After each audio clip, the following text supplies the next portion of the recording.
Hi everyone, thanks so much for stopping by today. I'm Heather Leopard and I wanted to show you this layout I created using mixed media and some die cuts. So let's get started. So I started out by cutting a circle out of the middle of this fun graph paper and then placing it over this teal and white or teal paper with white polka dots, and then I added in some white gesso. So I wanted to kind of prep my paper so that the ink that I was going to add, or I guess the mist that I was going to add, would actually not absorb immediately into the paper. So once the gesso dried, I applied some spray mist directly to the page, as you can see here. And I actually did this in two different methods. I sprayed directly onto the page and kind of patted it down with a paper towel and then some packaging to give it a kind of cool effect. But then I also sprayed directly to the packaging, like you can see here. So I put some of the pink mist and then I kind of watered it down just a little bit with some water from a little spray mister. So I add in some peach and some green and some pink, and then next I'm going to add in some mustardy color, and I'm pulling from the colors that I've decided to use as part of a pattern paper from Pebbles from their patio party collection. So it's got some great yellows and pinks and of course greens, which you can see here. Again, I'm kind of watering it down just to give it a more fluid effect.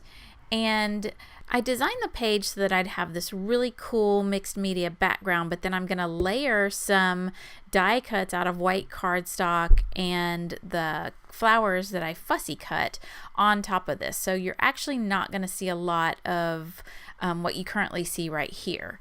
So as you can see, I just placed my die cut over the paper to see how it was looking and realized I needed a couple more little bits to kind of poke out or peek out here and there. So I just added in some green, and now I'm going to add some splatters here and there. So I've got some gold as well as some white.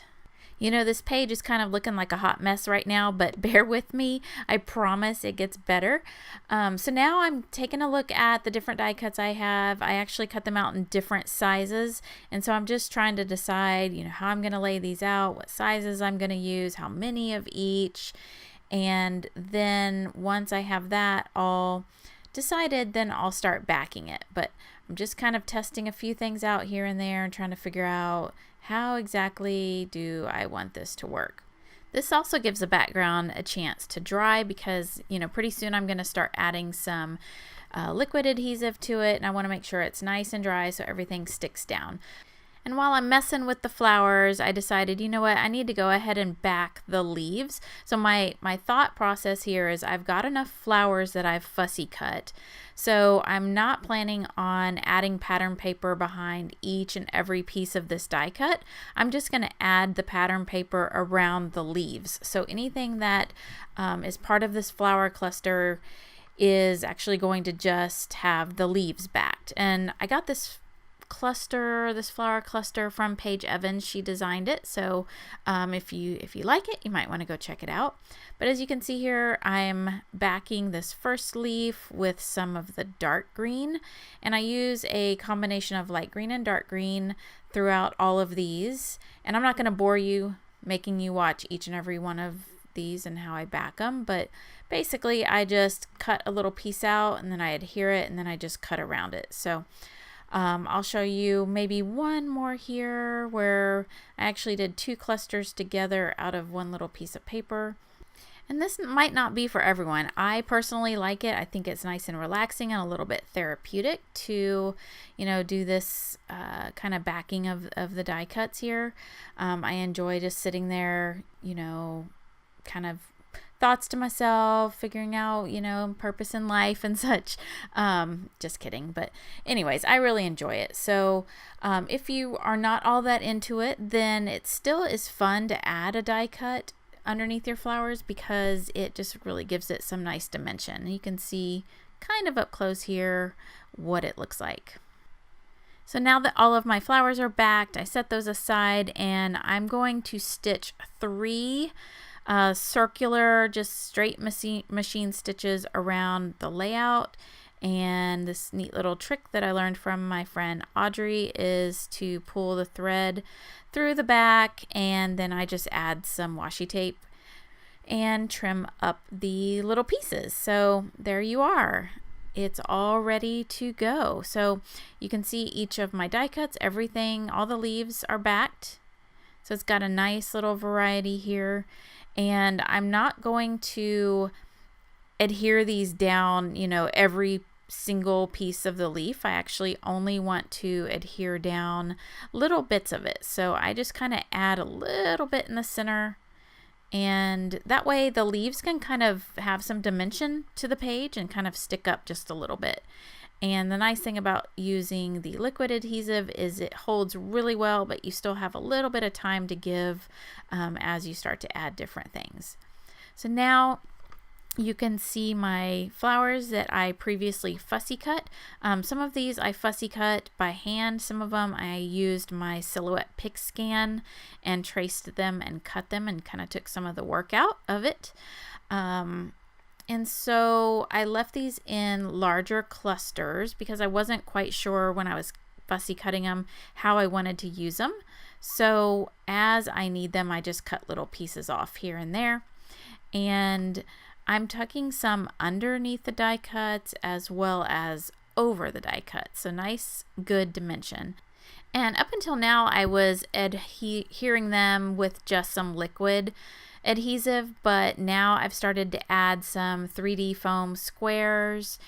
And so just a nice variety here. So I've got the leaves that are kind of poking out. I've got some that are just kind of glued straight to the page, and then I've got some that are popping up and over each other. So really I just start placing them around and didn't put too much thought into it. I didn't want to spend too much time on the page, but I want to make sure I've got an equal amount of things kind of peeking out and evenly distributed. And yeah, so as you can see, a lot of the mixed media color that I did has now been covered up. So that hot mess that I mentioned earlier is not so crazy. It's a little bit more toned down. And now I just have to put some finishing touches on these two big flower clusters. So like I said, I like the way it turned out. I hope you do too. And as you can see, you can really integrate the die cuts pretty easily with other elements to add some nice dimension to the page.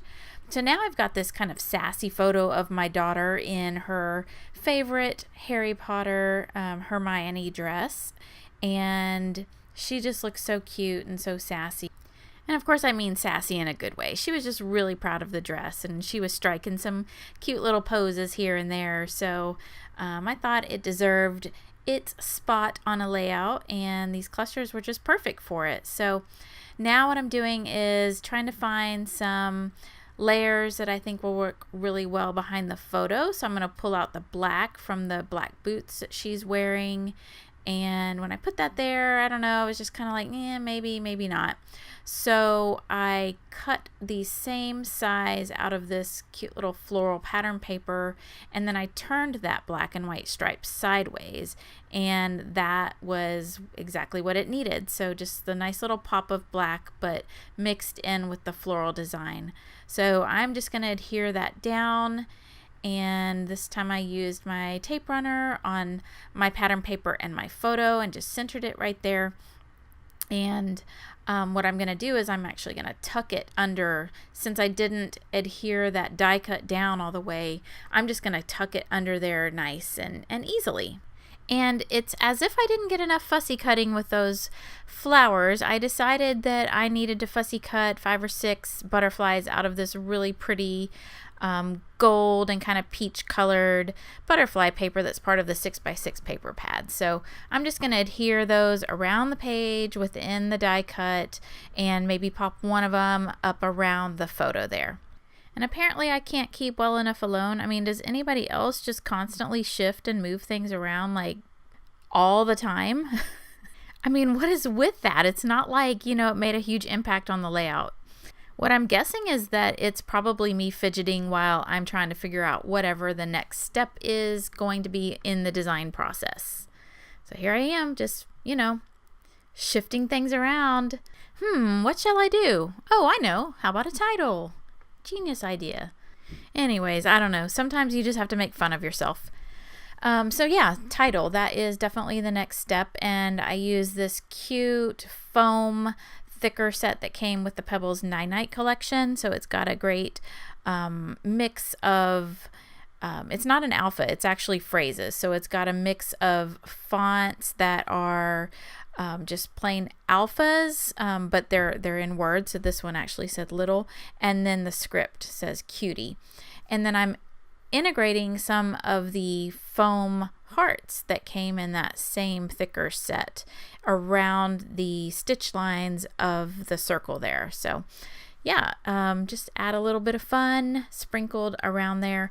And then I'm going to write my journaling, and I decided since it was such a small space that I should write it out in pencil first. And so I just got my thoughts down there, and then I go back in just a little bit and I add it in with some marker. As you can see, actually it's a pen. I like using the 0.03 pens. I just like the thickness of it. If I use a smaller one, I just don't like the look of it, and anything thicker is just too much for a layout. So now I'm just going to make sure all the little bits and pieces are precisely where I want them, because apparently I'm a big fidgeter and I like things in their places. And once the ink is dried on the pen, I'm going to go ahead and erase the pencil marks. And I forgot to draw the lines underneath the journaling, so I'll just add those back real quick. And that is it for my layout. Thanks so much for following along as I delve into mixed media here. I really enjoyed the process, and I hope I've inspired you to try it out as well.